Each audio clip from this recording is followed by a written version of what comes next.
रात के 2 बजे जब पूरी दुनिया सो जाती है, तब कुछ लोग ऐसे होते हैं जो उस अंधेरे में अकेले चलते हैं, और कभी कभी उस अंधेरे में कुछ ऐसा मिल जाता है जो उनकी जिंदगी को हमेशा के लिए बदल देता है। आज की कहानी एक ऐसे इंसान की है जो बस एक अकेली रात गलत जगह पर सो गया। रमेश साधारण आदमी था, न कोई बड़ा सपना, न कोई बड़ी परेशानी, बस एक छोटी सी नौकरी, एक छोटा सा घर और एक छोटी सी जिंदगी। वो मुंबई के उस इलाके में रहता था जहां रात को भी सड़कें कभी पूरी तरह सोती नहीं, लेकिन उस एक रात सब कुछ अलग था। रमेश का काम था एक पुराने हॉस्पिटल में सिक्योरिटी गार्ड की नौकरी करना। हॉस्पिटल का नाम था सेंट मेरी। शहर के बाहरी हिस्से में बना यह हॉस्पिटल आज से नहीं बल्कि पिछले कई दशकों से वहां खड़ा था। लोग कहते थे कि इस हॉस्पिटल की दीवारें इतनी मौतें देख चुकी है कि यहां की हवा में भी एक अजीब सी भारीपन है। रमेश को यह सब बकवास लगती थी। उसके लिए यह बस एक नौकरी थी, रात की ड्यूटी, थोड़े पैसे और घर वापसी। उस रात रमेश की ड्यूटी थी हॉस्पिटल की तीसरी मंजिल पर।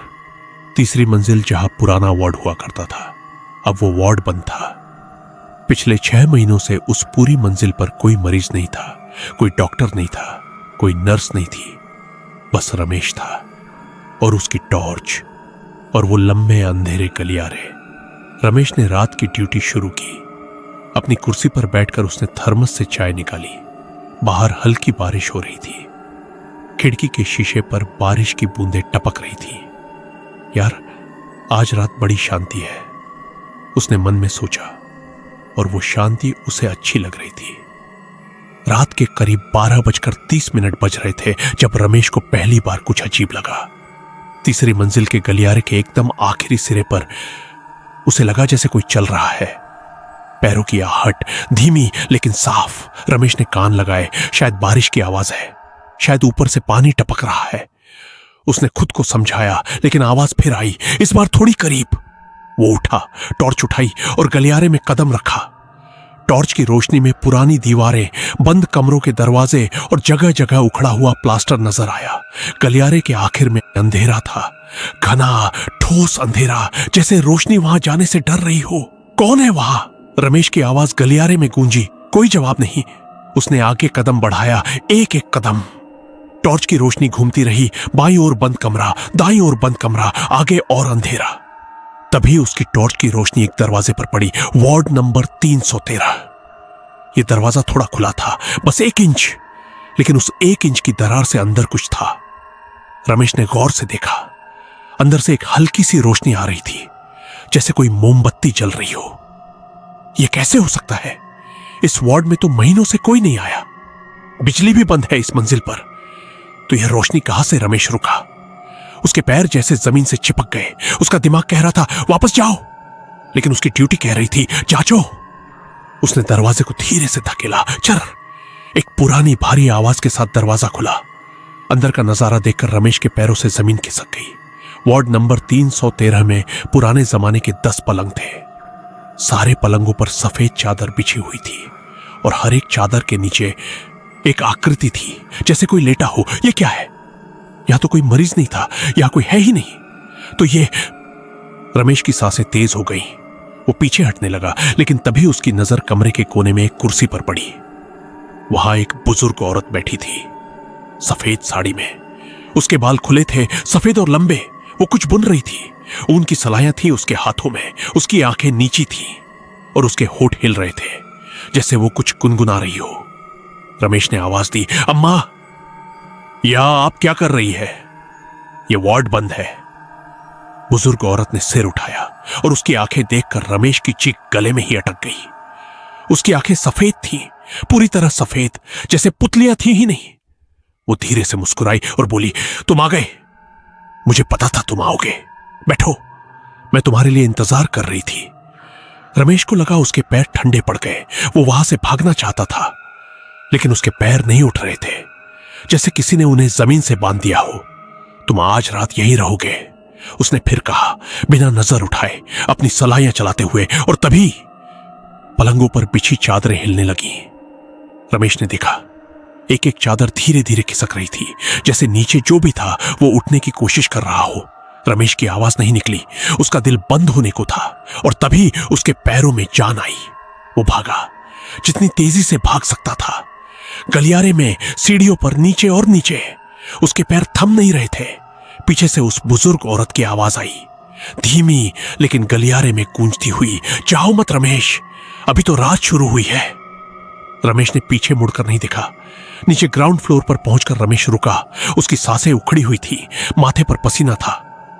उसने अपना फोन निकाला, सुपरवाइजर का नंबर डायल किया। हेलो हेलो सर, तीसरी मंजिल पर कुछ है, वहां कोई औरत है, वार्ड 313 में रोशनी है, सर आप आओ प्लीज। दूसरी तरफ से हंसी आई। रमेश, तुमने चाय ज्यादा पी ली क्या? तीसरी मंजिल पर महीनों से ताला है, वहां कोई नहीं है, जाओ सो जाओ थोड़ा। सर मैं सच कह रहा हूं। लाइन कट गई। रमेश वहां खड़ा रहा, अकेला। नीचे ग्राउंड फ्लोर का वो छोटा सा ऑफिस। बाहर बारिश तेज हो गई थी, बिजली कड़कड़ाई। रोशनी एक पल के लिए गई और वापस आई। उस एक पल के अंधेरे में रमेश को लगा कि उसके ठीक पीछे कोई खड़ा है। वो पलटा, कोई नहीं था, बस उसकी परछाई दीवार पर। लेकिन उसकी परछाई अकेली नहीं थी। दीवार पर एक और परछाई थी, एक बुजुर्ग औरत की, जो हाथों में सलाइयां ली बुन रही थी। रमेश ने कमरे में नजर घुमाई, कोई नहीं था, लेकिन परछाई वहां थी। रमेश ने खुद को संभाला। थके हुए दिमाग का धोखा होगा, बारिश और थकान, बस इतना ही। उसने मन में यही दोहराया।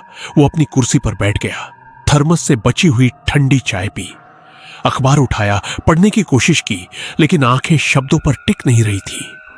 दिमाग बार बार वार्ड 313 में जा रहा था, उस बुजुर्ग औरत के सफेद आंखों पर।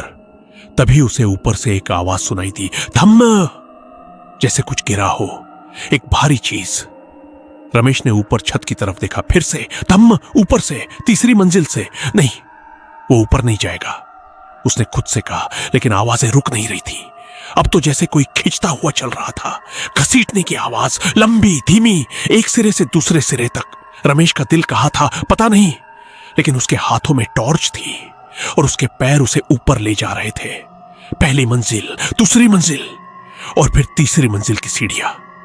रमेश रुका। तीसरी मंजिल का दरवाजा बंद था, उस पर एक जंग लगा ताला था। यह वही ताला था जो हमेशा से था, बंद, लेकिन ताले की चाबी रमेश की जेब में थी। यह देखकर उसे कुछ याद आया। उसे आज की शुरुआत में सुपरवाइजर ने कहा था कि इस मंजिल पर एक पुरानी फाइल कहीं रह गई है, अगर जरूरत पड़े तो देखना, और चाबी दे दी थी। रमेश की उंगलियां कांप रही थी। उसने ताला खोला, दरवाजा खुला, अंधेरा, सन्नाटा और एक अजीब सी गंध, पुरानी, बासी, जैसे सालों से बंद कमरे की हवा। रमेश ने टॉर्च जलाई। गलियारे में रोशनी फैली। वार्ड 313 का दरवाजा अब पूरी तरह बंद था। यह कैसे? पहले तो यह खुला था। रमेश ने दरवाजे का हैंडल पकड़ा, धीरे से खींचा, दरवाजा नहीं खुला। उसने जोर लगाया, दरवाजा नहीं खुला। और तभी दरवाजे के उस तरफ से एक आवाज आई, खट खट खट। कोई दरवाजे पर दस्तक दे रहा था अंदर से। रमेश पीछे हट गया। खट खट खट। आवाज तेज होती जा रही थी और फिर एक आवाज, वही आवाज, वही बुजुर्ग औरत। रमेश, तुमने ताला क्यों खोला? अब तुम बाहर नहीं जा सकते। रमेश भागा। उसने सीढ़ियों की तरफ दौड़ लगाई, लेकिन सीढ़ियां वहां नहीं थी जहां सीढ़ियां होनी चाहिए थी।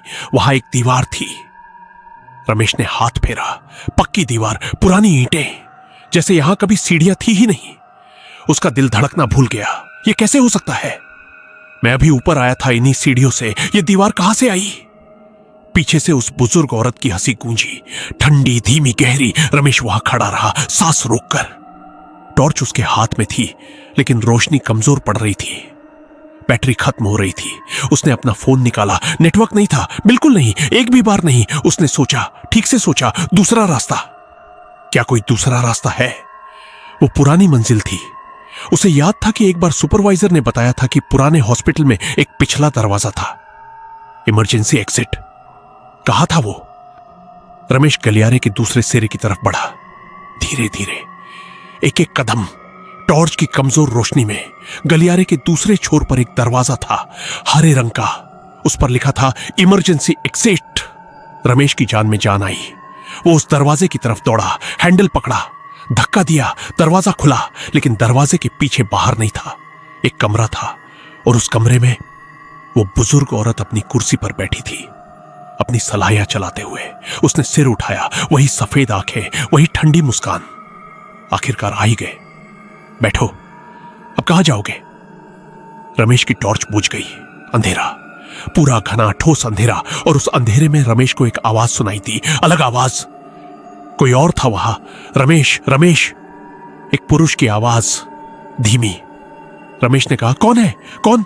मैं अनिल हूं, इसी हॉस्पिटल में काम करता था 10 साल पहले। अंधेरे में एक आकृति थी, रमेश उसे देख नहीं सकता था लेकिन महसूस कर सकता था। तुम यहां कैसे हो 10 साल से? वो आवाज थोड़ी देर के लिए रुकी, जैसे तुम आज फंस गए। मैं 10 साल पहले फंस गया था, इस मंजिल ने मुझे जाने नहीं दिया। रमेश ने पूछा, लेकिन ये सब क्या है? वो बुजुर्ग औरत कौन है? एक लंबी चुप्पी। यह हॉस्पिटल 1962 में बना था। तब यहां एक वार्ड थी, वार्ड 313, और उस वार्ड की इंचार्ज नर्स थी सिस्टर मालती। बहुत साल उसने यहां काम किया, मरीजों की देखभाल की। लेकिन एक रात उसके साथ कुछ हुआ। हॉस्पिटल के ऊपरी अधिकारियों ने उसके साथ बहुत गलत किया, उसे नौकरी से निकाल दिया, बेइज्जत किया, और उसी रात वो इसी वार्ड में खत्म हो गई। रमेश सुन रहा था, उसकी सांसें भारी थीं। उस रात से वो इस मंजिल पर है। वो किसी को नहीं छोड़ती, जो भी यहां आता है वो उसे यहीं रोक लेती है। तो तुम 10 साल से यहां हो? हां। और मैं? रमेश को जवाब की जरूरत नहीं थी, वो समझ गया था।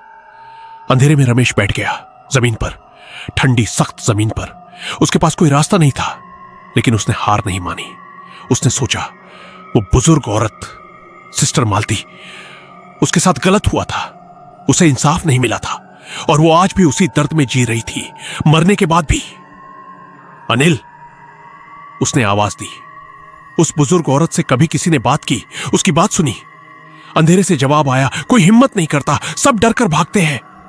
रमेश उठा, उसने अपने कांपते हाथों को थाम लिया और उस अंधेरे में आवाज लगाई, सिस्टर मालती, मैं जानता हूं आप यहां हैं, मैं आपसे बात करना चाहता हूं। सन्नाटा। आपके साथ बहुत गलत हुआ, मैं समझता हूं, लेकिन हम उन लोगों में से नहीं हैं जिन्होंने आपके साथ गलत किया। हम बस यहां काम करने वाले साधारण लोग हैं। सन्नाटा और गहरा हो गया, और फिर एक आवाज आई। इस बार अलग थी, उसमें वो ठंडक नहीं थी, उसमें एक दर्द था, एक पुरानी गहरी तकलीफ। कोई भी मेरी बात नहीं सुनता, सब डरकर भाग जाते हैं। रमेश ने कहा, मैं यहां हूं, मैं सुन रहा हूं। कमरे में एक हल्की सी रोशनी आई, जैसे मोमबत्ती जल उठी हो, और उस रोशनी में रमेश ने उस बुजुर्ग औरत को देखा। वो वही थी, लेकिन अब उसका चेहरा अलग था। उसमें गुस्सा नहीं था, उसमें थकान थी, बरसों की, दशकों की थकान। मैं बस जाना चाहती हूं, उसने कहा, लेकिन कोई मुझे जाने नहीं देता, मेरा दर्द कोई समझता नहीं। रमेश ने कहा, अब मैं समझ रहा हूं, आप जा सकती हैं, अब यहां रहने की जरूरत नहीं। बुजुर्ग औरत की आंखों में कुछ आया, वो सफेद आंखें धीरे धीरे सामान्य हो गई। उनमें एक पुरानी थकान थी, एक राहत थी, वो धीरे धीरे धुंधली पड़ने लगी। उसकी सलाइयां जमीन पर गिरी और वो गायब हो गई। कमरे में रोशनी आ गई, असली रोशनी। हॉस्पिटल की ट्यूबलाइट जल उठी। रमेश ने देखा, गलियारे में सीढ़ियां वापस थीं। वो भागा नहीं, वो धीरे धीरे चला, सीढ़ियों से नीचे उतरा, ग्राउंड फ्लोर पर आया, बाहर जाकर खड़ा हो गया। बारिश थम चुकी थी, आसमान में तारे थे। रमेश ने एक लंबी सांस ली। उसने पीछे मुड़कर हॉस्पिटल को देखा। तीसरी मंजिल की खिड़कियां अंधेरी थी, बंद, शांत, लेकिन उसे एक चीज याद थी, अनिल, वो आदमी जो 10 साल से उस मंजिल पर था, वो कहां गया? रमेश ने ऊपर देखा। तीसरी मंजिल की एक खिड़की पर एक हल्की सी परछाई थी, एक हाथ जो धीरे धीरे हिल रहा था, जैसे अलविदा कह रहा हो। रमेश ने भी हाथ उठाया और वो परछाई गायब हो गई। रमेश ने अगले दिन नौकरी छोड़ दी। कोई बड़ी वजह नहीं बताई, बस इतना कहा कि यह जगह उसके लिए नहीं है। लेकिन जाते जाते उसने एक काम किया। हॉस्पिटल के पुराने रिकॉर्ड निकाले, सन 1962 के, और उसमें एक नाम था, sister Malti Devi, in charge nurse, ward 313, और उसके नाम के आगे लिखा था मृत्यु, 14 नवंबर 1962। रमेश ने वो फाइल बंद की, खिड़की से बाहर देखा, धूप थी, साफ उजली धूप।